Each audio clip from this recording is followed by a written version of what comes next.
Beleza, vamos começar então falando aqui do mercado interbancário. Eu fiz um esqueminha, né, um pouco mais bonito do que aquele que eu havia feito anteriormente, para a gente entender o que acontece dentro desse mercado interbancário e quais são as principais taxas que surgem daqui. Né? Como esse tópico está pedindo essa dinâmica, então é justamente isso que a gente vai aprender.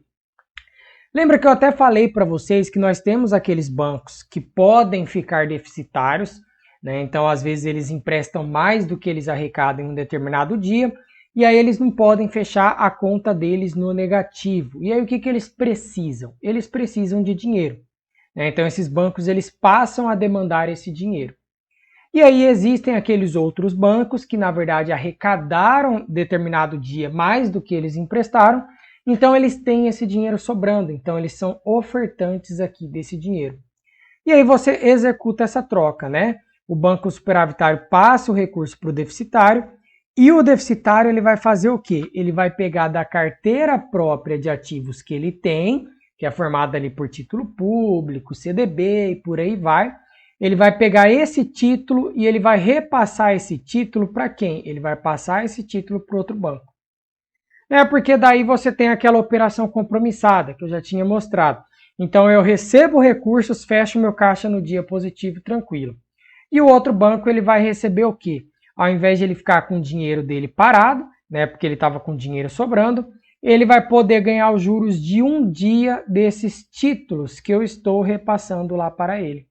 Então essa operação aqui, lembra que o nome dela era o quê? Operação compromissada, lastreada em título público federal, né? Se o meu lastro for o título, né? A garantia for o título, com compromisso de recompra e duração de um dia. Então, assim, eu fiz essa troca de eu fiz essa troca de dinheiro e dei como lastro da operação um título público para esse banco. Daqui a gente lembra que vai surgir qual taxa? A taxa Selic over, né? A taxa Selic over. Então, assim, fica bem simples, né? O banco superavitário deu dinheiro para o deficitário. Em troca, o deficitário ele passou o título público para o superavitário e essa operação que eles fizeram vai durar somente um dia, porque no dia seguinte eles vão ter que fazer o quê? A operação inversa. Então, o banco deficitário devolve o dinheiro para o superavitário, devolve entre aspas, né? Ele recompra o título que agora está com esse daqui. Então, ele vai ter que recomprar esse título público que agora está com ele. E aí, recomprando, volta o dinheiro para esse banco, e, consequentemente, volta o título para esse daqui, que volta a fazer parte ali da carteira própria daquele banco. E aí, quando essa operação é feita envolvendo o título público, surge a Selic Over. Quando é envolvendo título privado, né, então, às vezes eu tenho na minha carteira própria aqui, eu tenho um CDB, sei lá, tenho um título privado de maneira geral. Quando é envolvendo um título privado, vai surgir a taxa, o quê? CDI, Certificado de Depósito Interfinanceiro. Você vê, pessoal, que eu estou passando mais rápido? Estou sim, estou passando mais rápido. Porque isso eu já expliquei, já tem um esqueminha, tá? Se você já viu nas aulas anteriores, você vai lembrar desse esqueminha que eu passei já para vocês, beleza? Então tá, então nada de novidade aqui pra gente. Lembrando que esses bancos, todos eles têm a carteira própria de ativos dele, então eles recebem um determinado percentual aqui, tá? Todos os dias eles estão tendo ali um rendimento. E aí, às vezes, eles decidem se eles vão emprestar ou se eles não vão, o que eles vão fazer com esse título, né? E aí tá, quando eles fazem essas trocas entre si, entre os bancos, sem envolver o Banco Central aqui, a gente tem essa Selic Over, né? Que é aquela taxa diária da Selic. E aí pode ser que um determinado banco aqui, ele pega e fale o seguinte, olha, você está precisando de dinheiro? Ah, estou precisando de dinheiro. Então tá, vamos fazer o seguinte, eu vou te cobrar uma taxa de juros de 3% aqui, tá? Por eu estar emprestando esse dinheiro para você. Aí o outro banco fala, não, tá muito caro, hoje a Selic, né, que é a Selic Meta, que é definida lá pelo Copom, pelo Comitê de Política Monetária, ela tá em 2%, tá? Tô chutando valores, tá, pessoal? Eu sei que a Selic hoje em dia não é isso, é 4,75%, mas tô chutando. Mas como assim você vai me cobrar 3%? Você vai me cobrar mais do que a Selic que está hoje em dia no mercado?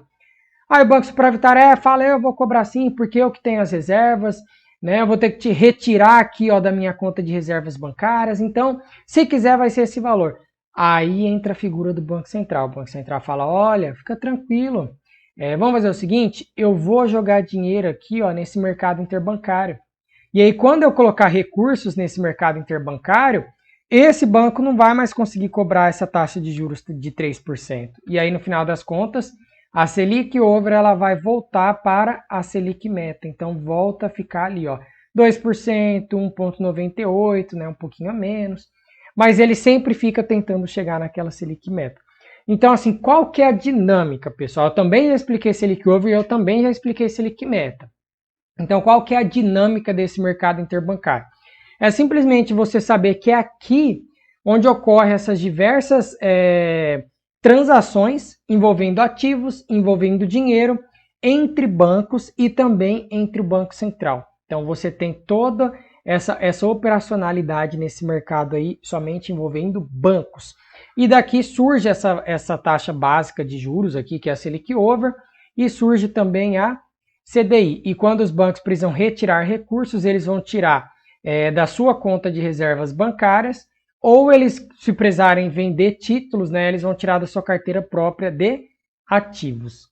Sem segredo nenhum. E aí, lembrando desses sistemas aqui de liquidação e custódia, que são chamados também de clearing house, tá? Esses clearing house significa casas de limpeza, tá, pessoal? É onde a gente faz a liquidação e a custódia dos títulos. Então, por exemplo, se eu olhando aqui essa operação, esse banco A, que é o deficitário, e esse banco B, que é o superavitário. O banco A precisa de dinheiro e o banco B precisa de título, para ele não ficar com dinheiro parado e ele ganhar uns juros. Como que um vai confiar no outro para conseguir fazer essa liquidação? Ou seja, eu já encontrei quem tem dinheiro para me emprestar. E o outro já encontrou quem tem título para vender. Agora, quem que vai estar aqui no meio garantindo que a gente vai honrar isso daí, que a gente vai liquidar essa operação? Aí são essas casas de liquidação e custódia, tá? Esses sistemas.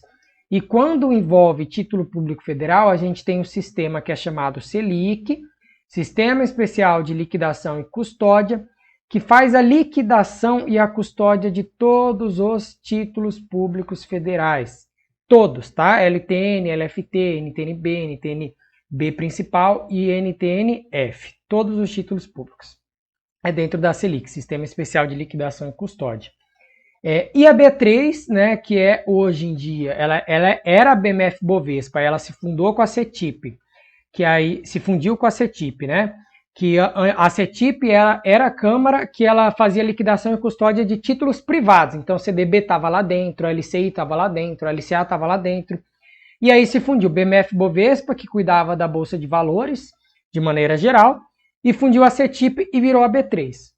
Aí, virando a B3, hoje em dia todos os outros títulos são liquidados e custodiados na B3. Então, aqui vai ter ações, aqui vai ter o próprio CDB, né? Aqui vai ter a LCI, aqui vai ter a LCA, vai ter o mercado de swap, vai ter o mercado futuro, mercado de opções. Todos os outros produtos vão ser liquidados e custodiados aqui, beleza? Somente título público que é na Selic. E aí é bem simples você entender essa questão, né? Custódia é guarda, liquidação é você conseguir, de fato, você pode pensar assim, ó, tem uma casa para vender, eu já achei o comprador, então eu já tenho liquidez. Só que o problema da liquidação é eu não conseguir finalizar essa venda da minha casa, e isso é liquidação, seria o risco de liquidação. Esses sistemas, eles surgem para evitar que isso aconteça, então eles vão lá pegar o dinheiro daquela pessoa, vai passar para mim, e eu vou pegar a casa e passar para aquela pessoa. Esse sistema está no meio para garantir que isso ocorra. Beleza? Isso é dinâmica, pessoal, não tem segredo. Você vê que o tópico 12 ele pede somente isso para a gente. E como eu estou dando as aulas por tópicos, então tem coisa que eu já tinha até falado antes, né, em tópicos anteriores, então fica bem simples, bem rápido mesmo. E aí a gente já entra agora no tópico 13 para falar de mercado bancário. Falar dessas operações de tesouraria que tem tudo a ver com essa dinâmica aqui do mercado interfinanceiro. Varejo bancário, que eu também já falei algumas coisas, né, lá dos bancos comerciais. E recuperação de crédito, que vai meio que ser uma introdução para quando a gente for ver as garantias na hora que eu vou solicitar crédito lá no tópico 14. Beleza. Tesouraria bancária, pessoal. Às vezes a gente pensa, né, quem já trabalhou em banco aí, às vezes trabalhou em um banco privado, às vezes a pessoa pensa, pô, tesouraria é aquele lugarzinho que está lá no fundo do banco, que é o responsável por pegar todo o dinheiro que a agência recebe durante o dia, né, fazer a conferência, se bateu caixa, se não deu diferença, e depois repassar lá para aqueles carros fortes para que eles levem lá para a central depositária. Beleza, isso é uma tesouraria de uma agência. Né? Nesse caso aqui, eu estou me referindo à tesouraria do banco de maneira geral. Tá? Então, do banco de maneira geral. E aí, quando a gente fala dessa tesouraria, a gente pensa em todos os fluxos de pagamentos. Tá? Essa área da tesouraria ela vai ser responsável por fazer essa gestão de todos os fluxos de pagamentos dentro de um banco. Com qual objetivo? Maximizar lucro. E quando fala maximizar lucro, é a mesma coisa que eu falar minimizar custos, tá? Tanto faz, estou minimizando custos, estou buscando maximizar o meu lucro, ok? E aí a gente começa a pensar o seguinte, ó, voltando aqui nessa operação do mercado interbancário, a tesouraria do banco vai ser responsável por essas operações do mercado interbancário. Então ela vai tentar maximizar o lucro dela, ela vai ver, ó, esse banco aqui estava querendo me cobrar 2%, mas eu consegui fazer com que ele cobrasse 1,98, 1,99, e aí a gente conseguiu fazer essa troca. A tesouraria ela vai estar sendo responsável por isso.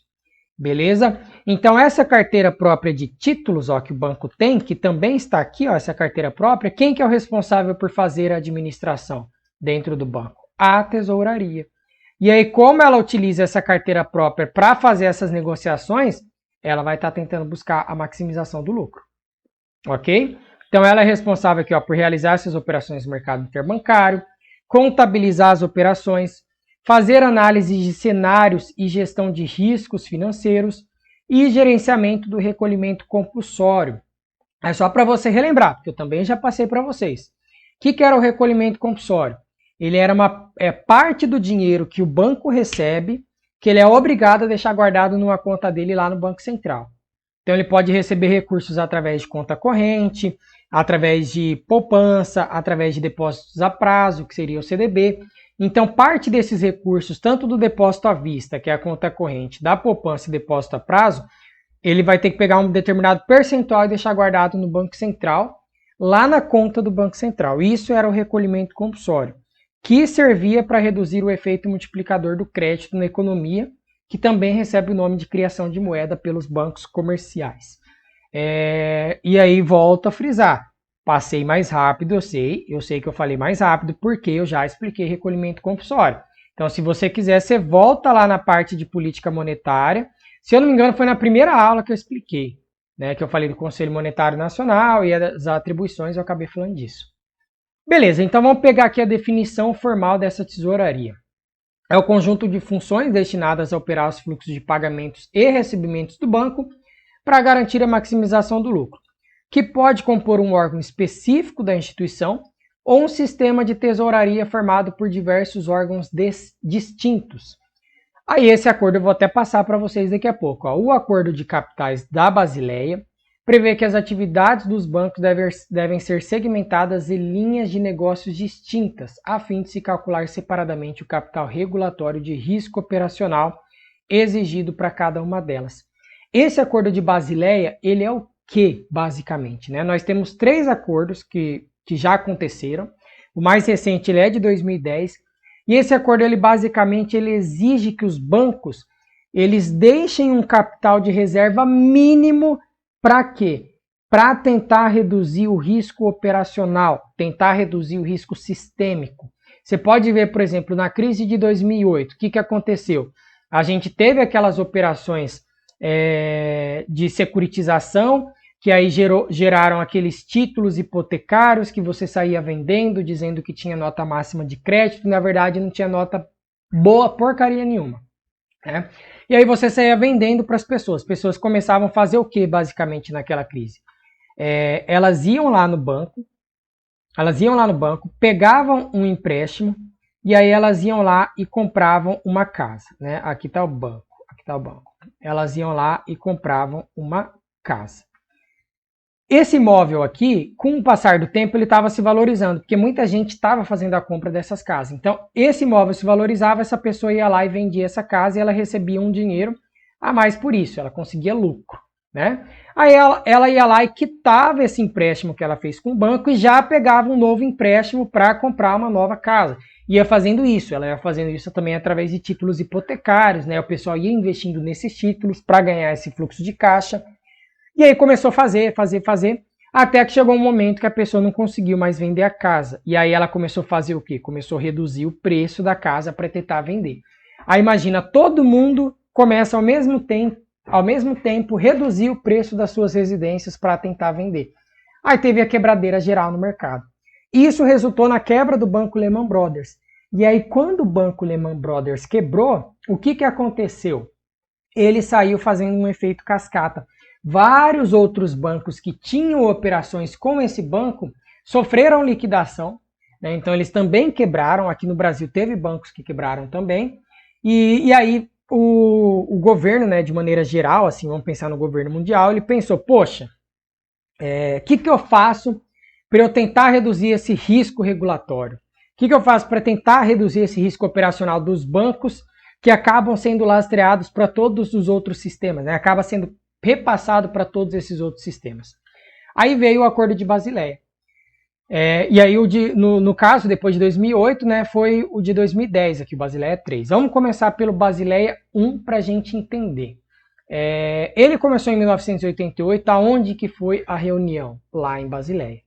Então lá em Basileia eles fizeram a reunião, a galera se reuniu para definir essas exigências mínimas de capital. Então todos os bancos deveriam ter umas exigências mínimas de capital como precaução contra o risco de crédito.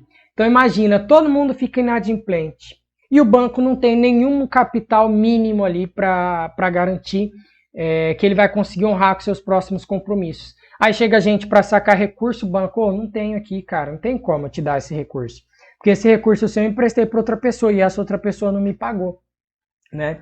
Então ele falou, não é bem assim. Então vamos ter essa exigência mínima de capital. E aí o requerimento de capital ele era baseado nessa fixação de índices máximos de alavancagem. O banco podia emprestar somente 12 vezes seu capital e suas reservas. Beleza, não precisa, né? Eu não acredito que seja interessante saber esse valor de exigência mínima de 88, nem saber que podia ser alavancado no máximo 12. O que eu acho que vai ser mais interessante é essa parte de 2010, que é a mais recente, tá?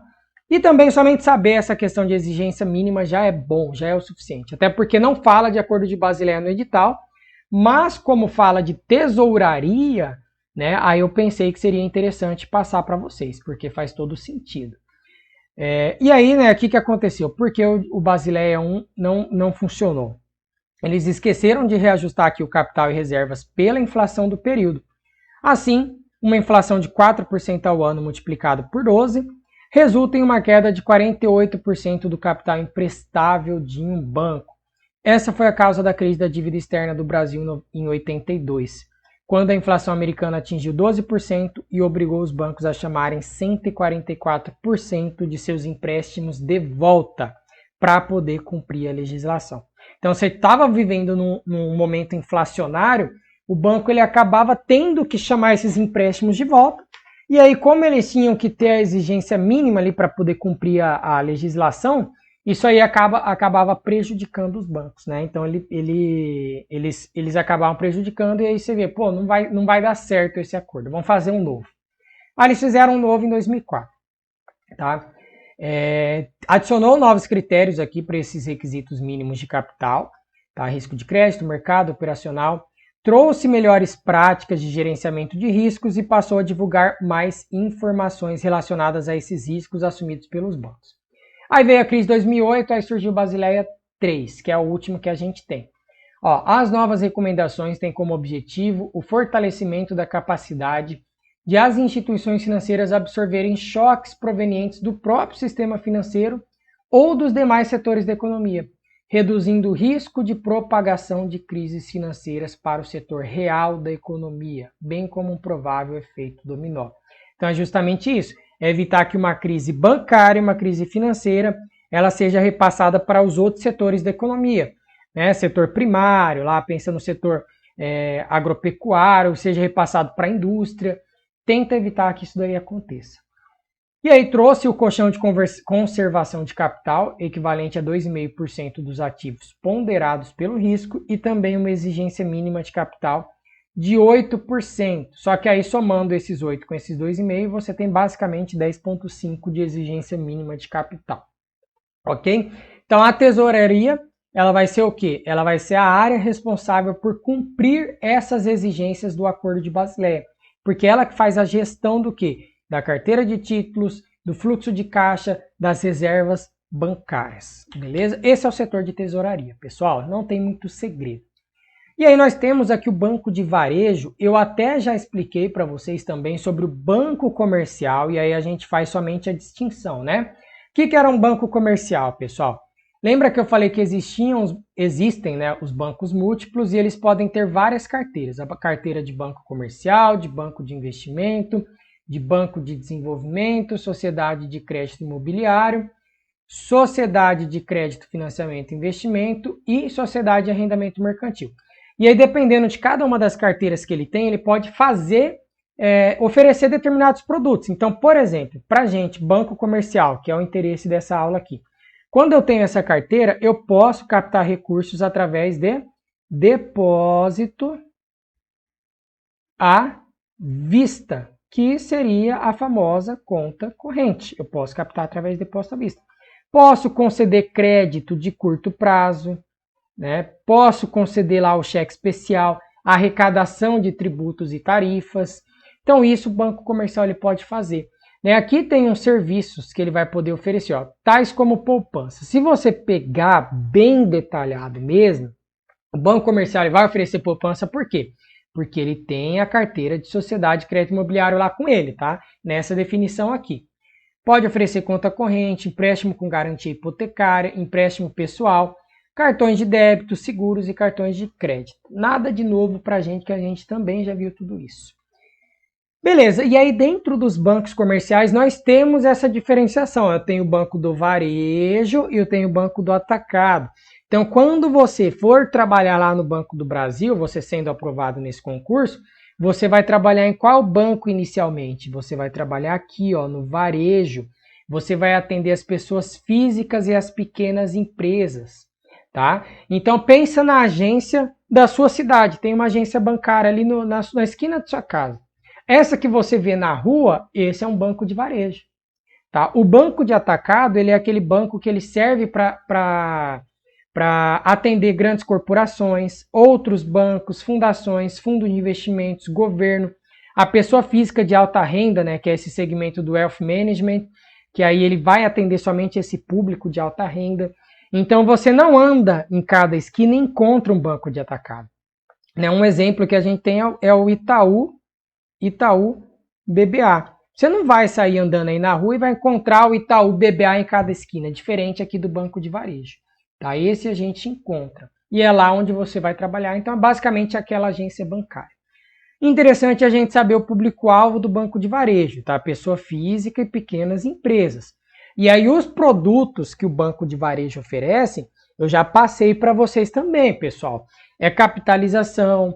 Ele pode oferecer essa conta corrente, esses empréstimos de curto prazo, cheque especial, cartão de débito, cartão de crédito, seguro, isso tudo aí eu passei para vocês, ok? E aí dentro aqui ainda do segmento de varejo surgiram as fintechs, né? A gente tem aqui como o principal exemplo aqui a Nubank, temos o Banco Inter também, temos o Neon, tem a C6 Bank, todos isso aqui são fintechs. E fintechs são o quê? Bancos tecnológicos que não possuem agência. Então não vou andar na rua e vou encontrar uma agência da Nubank, eles não têm. Eles atendem a população através do quê? Do celular. E aí hoje em dia a concorrência está crescendo muito por conta da existência das fintechs. Então os bancos de varejo aqui, eles estão tentando se remodular, né? Tentar se modificar, essa é a melhor palavra, para conseguir se manter na concorrência por conta do surgimento dessas fintechs aí. Então estão oferecendo melhores produtos e por aí vai. Beleza, pessoal, então a nossa última parte desse tópico é para falar de recuperação de crédito. E a recuperação de crédito, você já pensa o seguinte, ó. Eu sou o banco, estou aqui, banco. e eu preciso recuperar o crédito meu. Então, como assim recuperar um crédito? Quer dizer que eu emprestei o dinheiro para uma pessoa ou para uma empresa, sei lá, vou dar o exemplo da pessoa. E essa pessoa fez o quê? Ó, não me pagou. Ela ficou inadimplente. Então, eu vou tentar recuperar o meu crédito. Isso significa recuperação de crédito. Então, se você pegar a definição formal, é uma tentativa de readquirir um crédito previamente concedido, que por diversas razões o cliente deixou de cumprir. E aí, claro, quando a gente fala de recuperação de crédito, isso é diferente de cobrança de crédito. Daqui a pouco eu vou mostrar para vocês a diferença, tá? Cobrança de crédito. Aqui ó, tem a cobrança, nesse próximo slide eu já mostro, e aqui tem a recuperação. A recuperação é quando essa pessoa ela já ficou mais de 90 dias sem pagar, e aí ela já é considerada inadimplente, eu já posso negativar o nome dela, posso colocar ela lá no SPC, no Serasa, e aí eu vou tentar recuperar o crédito. Então esse é o processo ó, que inicia quando o devedor fica inadimplente, quando está há mais de 90 dias em atraso com sua obrigação de crédito. Antes disso, né, atrasei minha fatura aqui durante 5 dias. Meu nome já vai estar no Serasa em 5 dias, rapidão assim? Não, o banco primeiro ele vai lá, te dá a multa, te cobra a taxa, ele vai tentar fazer sua cobrança, né? O pessoal vai ligar lá para você falando, ó, você está devendo, tá, tem que pagar. O pessoal tenta, por enquanto, por aí. Aí depois vai para a recuperação. E aí na recuperação de crédito, o que vai acontecer? Eles têm basicamente duas vias. Tem uma via que é chamada de judicial e tem outra via, tá aqui ó, judicial, e tem outra via que é chamada de extrajudicial. A judicial, o nome já diz, vai ter intervenção de um tribunal. Então ela levou para a justiça a pessoa, porque a pessoa já tentei fazer de tudo e ela não paga. E a extrajudicial vai ser o quê? Vai ser aquela negociação voluntária, né? Você está devendo o banco, e aí o banco ele vai lá, te liga, olha William, é o seguinte, você está devendo, tal, vamos fazer uma proposta, eu vou te fazer um acordo, tá? Você tinha aqui a dívida sua acumulada com juros, bababá, não sei o quê, a sua dívida total é de 25 mil reais, tá? Vamos supor. E inicialmente você começou me devendo 10, né? Então minha dívida inicial sem juros era 10 mil. 10 mil reais sem juros. E aí com juros ela chegou a 25.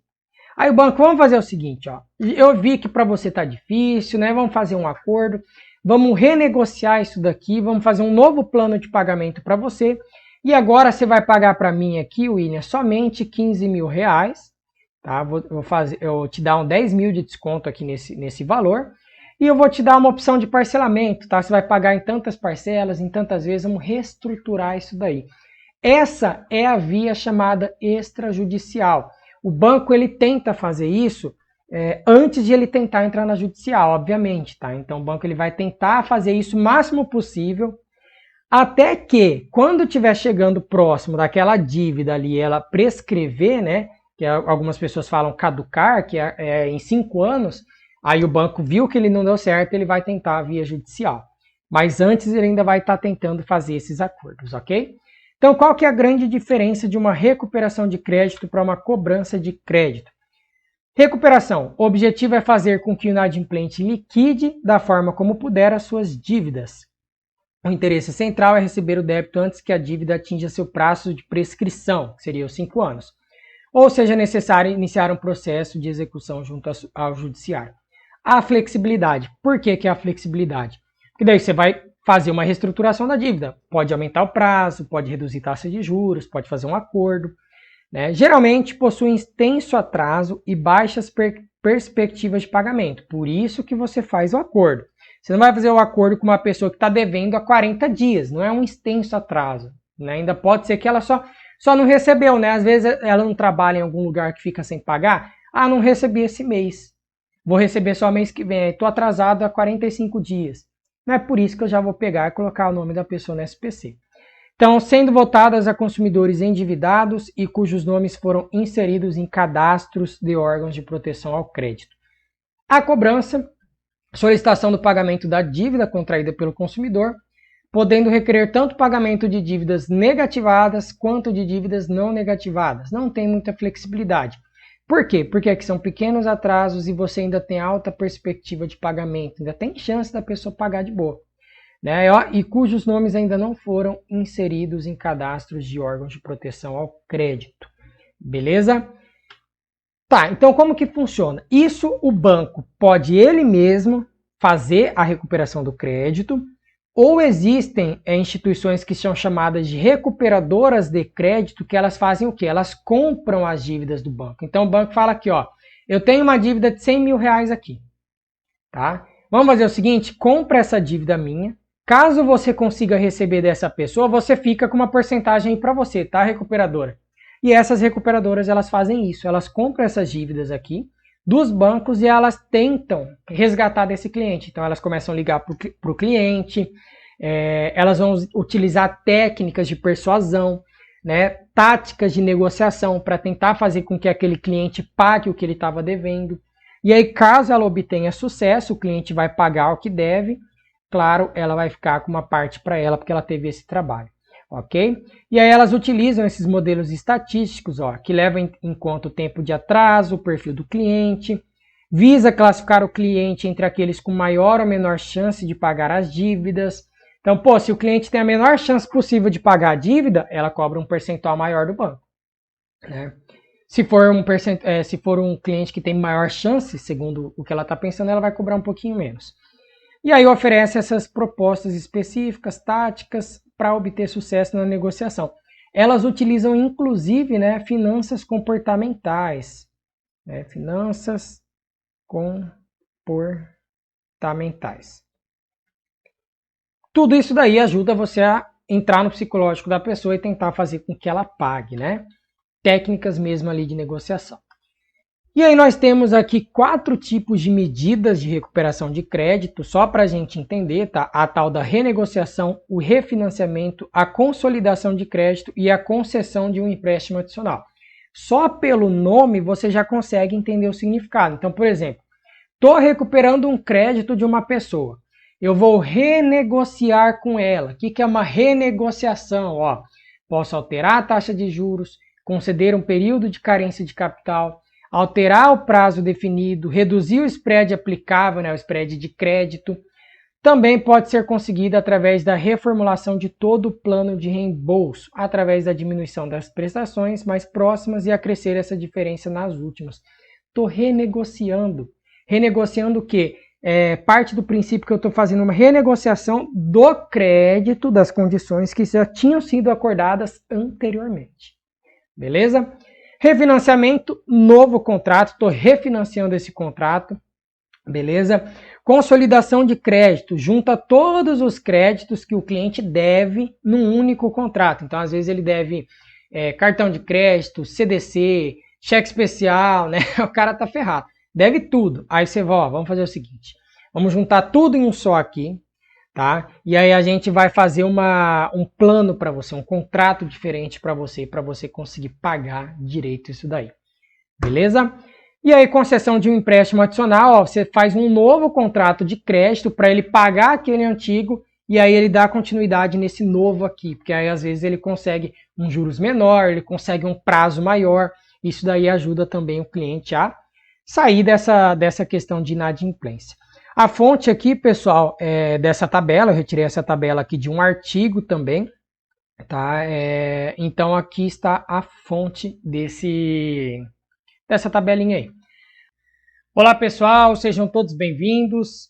Vamos dar início aqui ao tópico de número 14, trabalhar taxas de juros de curto prazo e a curva de juros e taxas de juros nominais e reais, beleza? Já se inscreve aí no canal, deixa o seu like, ativa o sininho e me segue também lá no Instagram, Prof. William Capriata. Isso aí me ajuda bastante. Lá eu também posto bastante conteúdo relacionado a finanças, ok?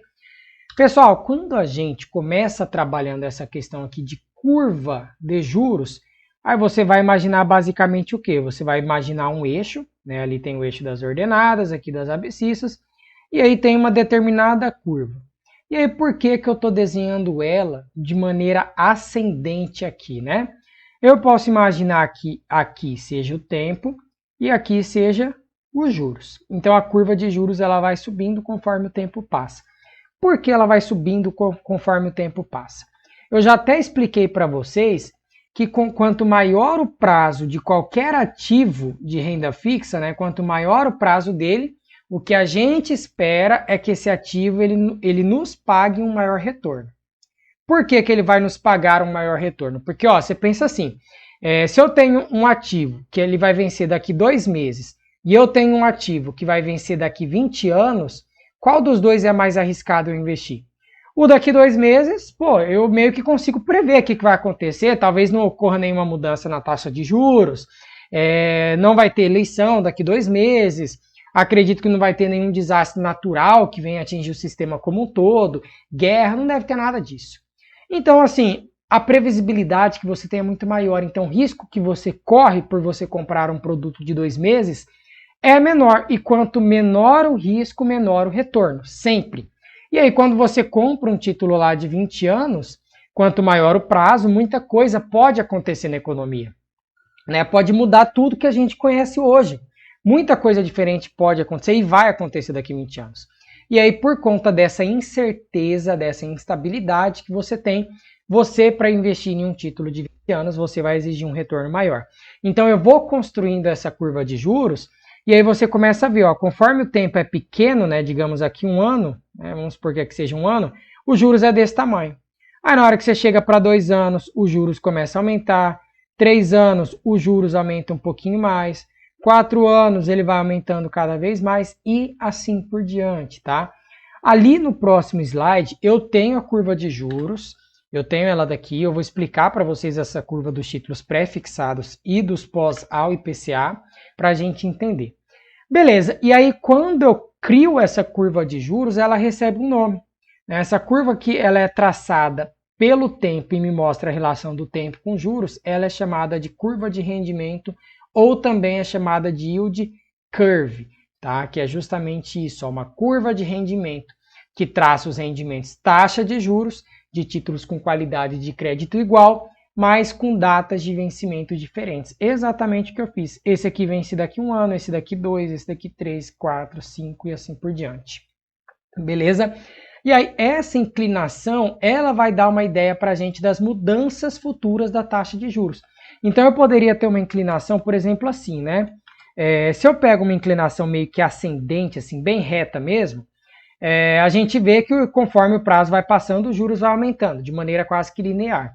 Agora, se eu pego uma curva que ela tem, por exemplo, assim, ó, uma inclinação assim, eu sei que conforme o prazo vai aumentando, a taxa de juros ela não aumenta tanto assim, ó. Os juros não aumentam tanto. Então, por isso que fala que a inclinação ela vai nos dar uma ideia da mudança de taxa de juros futura. Se a curva ela é uma curva muito inclinada, vamos apagar esses coisas aqui só para não confundir. Deixa eu pegar uma outra cor. Se a curva de juros ela é uma curva muito inclinada, ó, digamos assim, isso aqui é uma inclinação elevada, conforme o prazo passa, os juros ele é muito sensível. Ó, aumentou um pouquinho só o prazo aqui, de 1 ano foi para 1 ano e meio, o juros já subiu bastante. Aí digamos que foi aqui para o final, ó, aumentou aqui para 2 anos o prazo do título, a taxa de juros já foi lá, digamos, para 7%. Então, quanto mais inclinada, mais sensível vai ser essa curva de juros à variação da taxa de juros, beleza?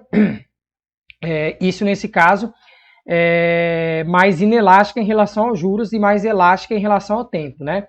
Então, nesse caso, ela é mais sensível em relação ao tempo. O tempo varia um pouquinho só e os juros já variam um montão lá. Beleza. Então, tá. Essa é a definição. Isso daí é o que eu quero que vocês guardem. E a partir dessa curva de juros, a gente cria uma coisa chamada ETTJ, que é a estrutura temporal da taxa de juros. O que significa estrutura temporal da taxa de juros? Ó, estrutura do tempo da taxa de juros. É justamente isso daqui, ó. Conforme o tempo passa, a taxa de juros ela se modifica. Essa é a estrutura temporal da taxa de juros, que forma a nossa yield curve. Beleza? Número 1 aqui, só para a gente ver a definição. A curva de rendimento a termo normalmente cresce em função do tempo, né? Porque quanto maior o prazo, maior o retorno. Ok. A relação existente entre taxas de juros de curto e longo prazo é a curva de retorno, que representa graficamente a taxa corrente de retorno no longo prazo, formando a estrutura a termo da taxa de juros, que é o que eu vou explicar aqui também para vocês. E mostra como a formação de expectativa influi na taxa de juros. Pode realizar previsões, pois as taxas de juros de longo prazo expressam uma média das expectativas em relação ao futuro das taxas de juros de curto, acrescidas de um bônus de correção pelo risco. O que ele quis dizer aqui? Um juros futuro de longo prazo, ou seja, daqui 10 anos, ele vai ser formado pelos juros de curto mais um bônus de correção, ou seja, mais o risco que a gente acrescenta por estar pegando esse prazo extra. Esses vértices aqui, pessoal, eles são vértice ao ponto mais alto que a gente tem em determinado gráfico, né? Por exemplo, vértice de 126, quando eu pego ele, o ponto mais alto é aqui. Vértice 252, ele é aqui e assim por diante. Isso daqui está representando os dias úteis, tá? Então, 126 dias úteis é a mesma coisa que eu falar 6 meses. 252 é a mesma coisa que eu falar 12 meses. Aqui vai ser 18 meses, né? Aqui 24 meses e assim por diante. Tá? Vai aumentando de 6 em 6. E aí nós temos a estrutura temporal da taxa de juros. Isso daqui do IPCA, isso daqui dos títulos pré-fixados, só para a gente entender, beleza?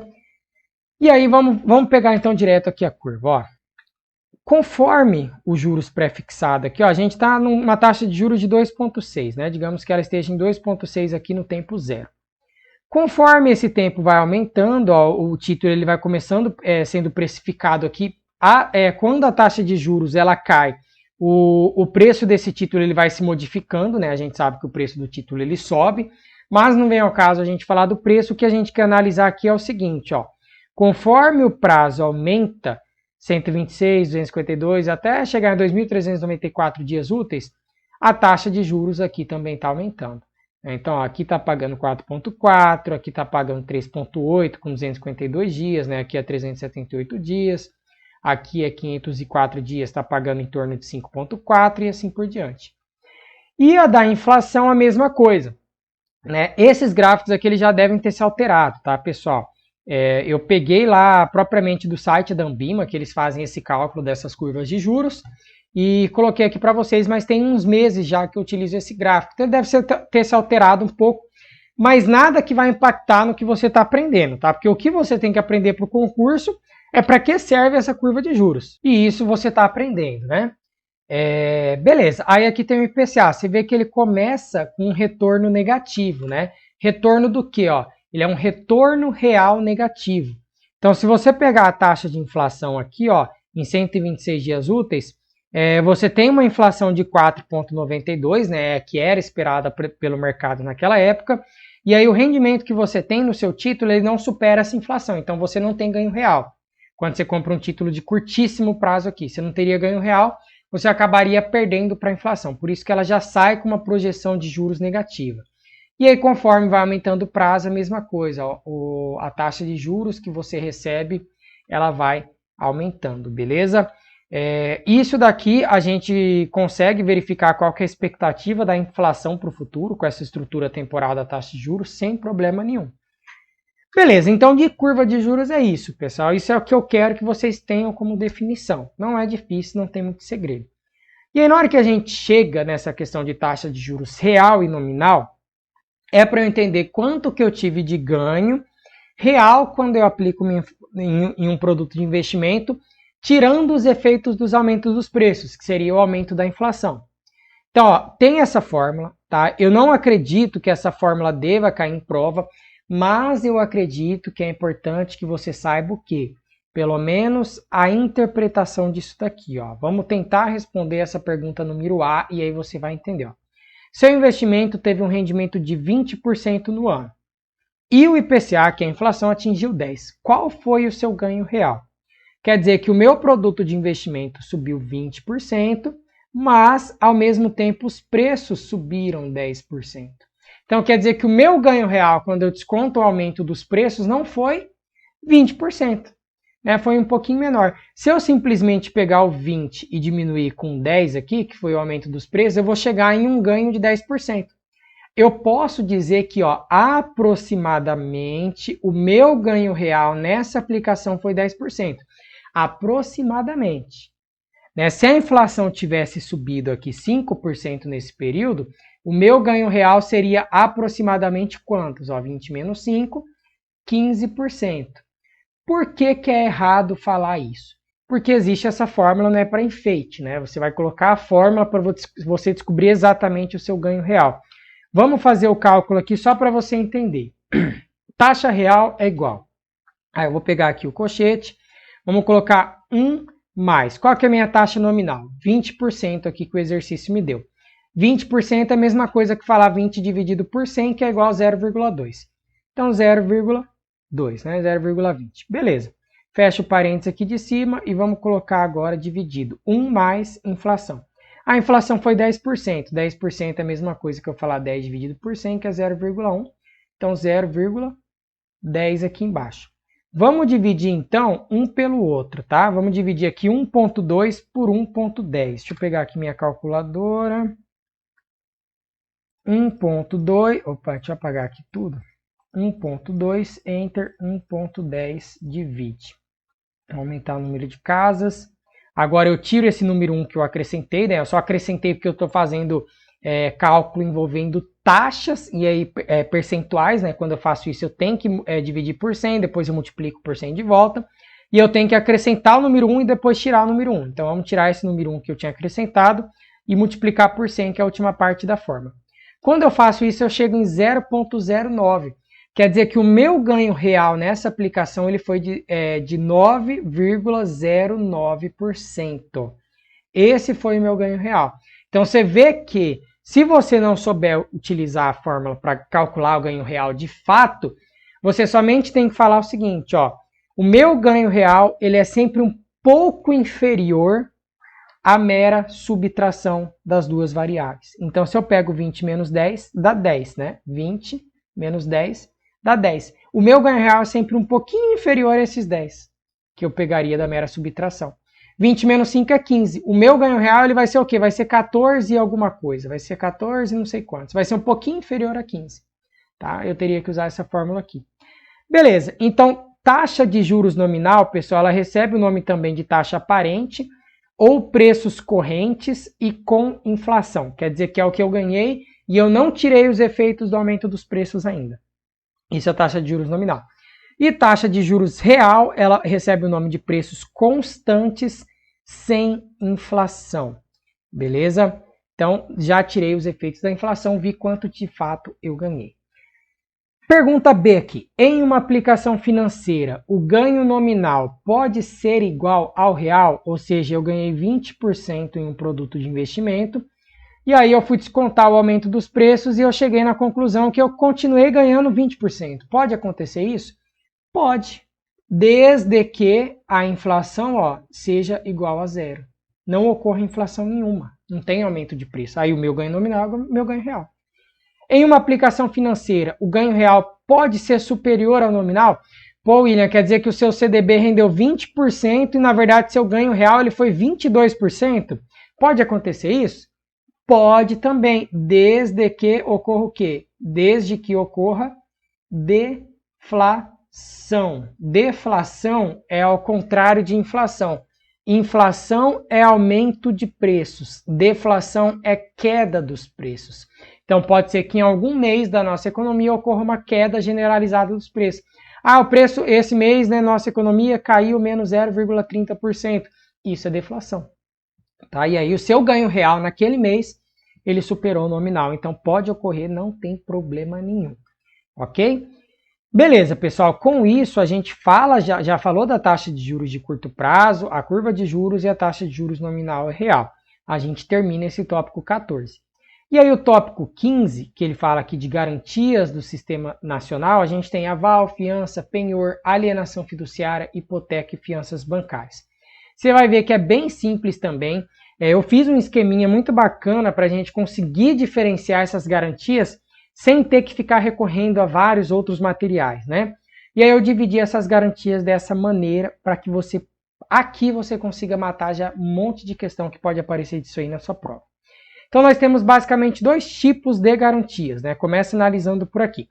Temos as garantias pessoais, ou que recebem o nome de fidejussórias, e temos as garantias reais. Qual que é a grande diferença de uma garantia pessoal para uma garantia real? Olha o nome. Pessoal quer dizer que aqui a garantia ela é vinculada a uma pessoa. né? Alguma pessoa vai se comprometer a pagar aquela dívida. E garantia real, ela é vinculada a algum determinado bem, né? Digamos uma casa aqui, ó, ela tem como vínculo algum bem ali. Então essa casa está garantindo o pagamento daquela dívida. Então essa é a grande diferença. Ó, garantias pessoais não são vinculadas a um bem específico.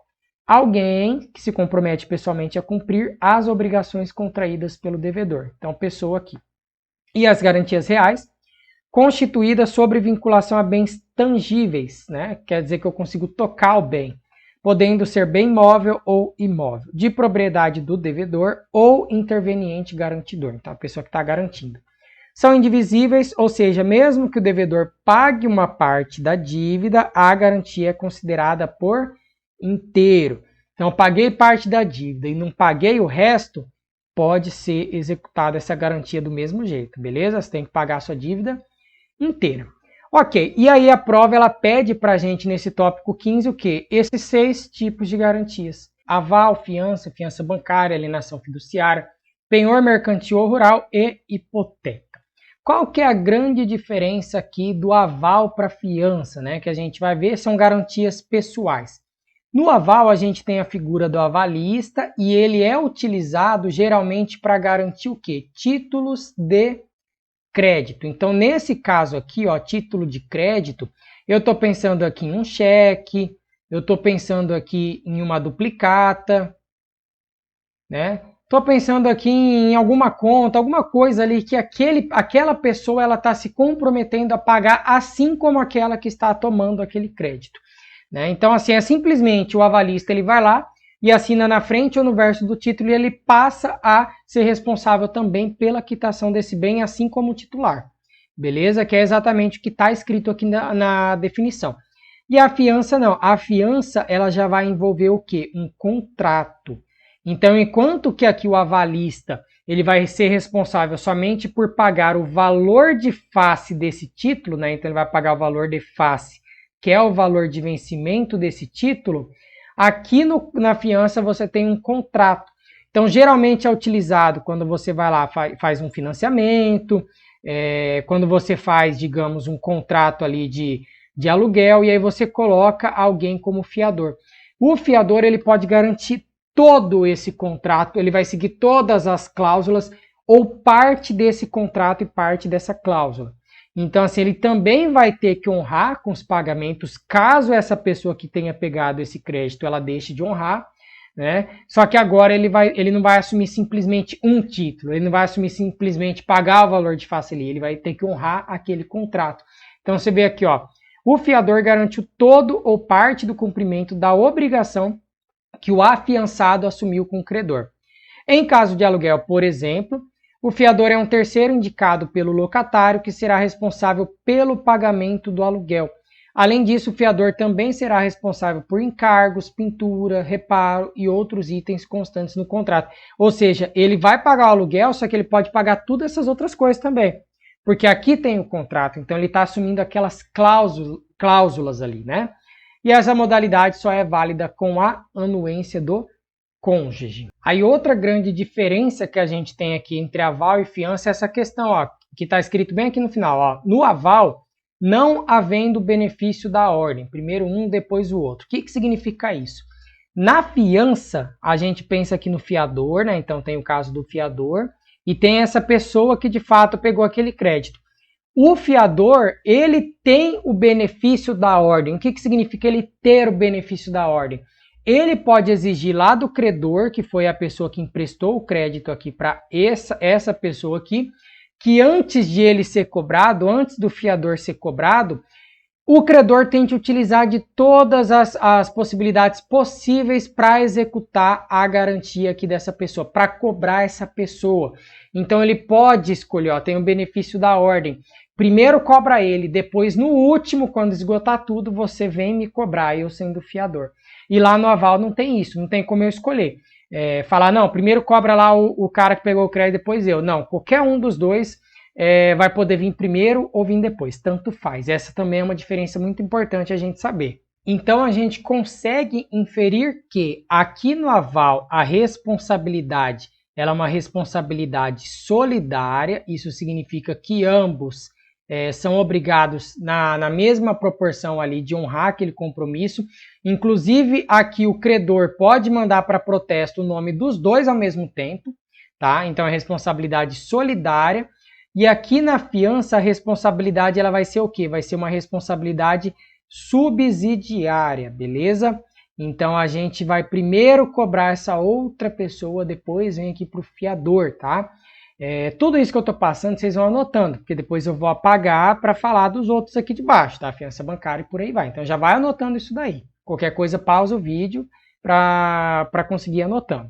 Ok, então agora a gente fala das garantias reais, né? Começando aqui pela fiança bancária. A fiança bancária ela vai ser basicamente o quê? Ela é um compromisso contratual, só que agora quem assume a responsabilidade vai ser um banco. Ó, presta atenção. Fiança bancária. É a mesma coisa que a gente pensar nessa fiança anterior, só que agora quem assume o compromisso não é um fiador, uma pessoa ali em si, é o banco de maneira geral. E quando que isso daqui costuma ser utilizado, né? Ó, uma instituição financeira assume a responsabilidade com o seu cliente na hora de pedir crédito emprestado. Então esse cliente ele vai pedir um crédito emprestado e o banco assume a responsabilidade com ele. Quando que o banco ele vai passar a ser fiador? Aqui tem um exemplo, ó. Utilizados em caso de aluguel, onde o locatário, que é essa pessoazinha aqui, não possui garantias aceitáveis pela imobiliária. Então a imobiliária fala, preciso de uma garantia maior do que isso, e essa pessoa não tem, ela vai lá no banco e ela solicita essa fiança bancária. Aí o banco passa a ser o fiador e emite uma carta fiança para o credor. Isso daí também pode ocorrer, tá? É uma das garantias reais, ou seja, vai ter um bem ali, ó, um bem tangível sendo garantido. E aí, falando agora aqui de alienação fiduciária, a gente vai pensar no quê, né? Você pode pensar num exemplo que você está precisando comprar um carro. Então, você vai até lá a concessionária e você precisa comprar o seu carro, né? Só que aí, para você comprar esse carro, você acabou tomando um crédito aqui de uma instituição financeira. Então, você pegou um dinheiro emprestado, né? E por aí vai. E essa instituição financeira, ela obrigou você a deixar esse bem como garantia de que você vai honrar esse seu contrato. Então você pode usufruir desse bem, você pode andar lá com seu carro bonitinho, só que durante esse tempo de alienação fiduciária, você não vai poder vender esse carro, você não vai poder negociar esse bem, e esse bem só vai ser seu de fato quando você terminar de pagar esse seu contrato. Então, basicamente, a alienação fiduciária é o que? Submissão de um determinado bem móvel ou imóvel ao cumprimento da obrigação garantida, com transferência de sua propriedade para o credor. Né? Então, eu vou submeter esse bem móvel ou imóvel que eu estou colocando ao credor. Ele vai ser o dono daquilo ali. Por isso que eu não posso vender. Eu só posso vender se aquilo for meu. Não é como que eu vou vender um carro se o carro não é meu. Eu só usufruo do carro, mas o carro não é meu. Então, em caso de inadimplência, o credor deve solicitar a apreensão do bem, tirando o direito de uso do devedor, que é essa pessoa aqui que está usando o carro, além de colocá-la à venda para cobrir os débitos que ficaram em aberto. Então, basicamente, a alienação fiduciária é isso, tá, pessoal? Atentar-se aqui a essa parte em negrito, a submissão de um determinado bem móvel ou imóvel. Penhor mercantil ou rural, ele também é caracterizado aqui por essa submissão de um determinado bem móvel ao cumprimento dessa obrigação, só que aqui, esse devedor, nesse caso, né, a pessoa que está devendo, ela vai fazer o quê? Ela vai pegar, por exemplo, olha, eu tenho um carro aqui também, dando um exemplo de novo aqui do carro, um bem móvel. Eu tenho um carro que está no meu nome, está no nome do devedor. Esse carro aqui eu vou transferir para o meu credor. Então agora eu vou depositar, eu vou empenhar esse carro em relação aqui ao nome do meu credor. E esse credor aqui, ó, ele vai ter essa garantia real, vai ter esse carro ali no nome dele para dizer o quê? Para dizer que eu, devedor, vou conseguir honrar. E claro, depois que eu honrar com o meu compromisso, o que vai acontecer? O credor ele vai devolver a posse desse bem para mim. Tá? Então volta para mim. Então você vê aqui, ó, tem essa submissão. Os bens empenhados, nesse caso aqui eu citei o carro, continuam em poder do devedor, que assume a condição de fiel depositário. né? Podem ser objetos de penhor mercadorias e produtos depositados que não sejam de fácil deterioração, tais como máquinas, aparelhos, materiais utilizados na indústria, o comércio.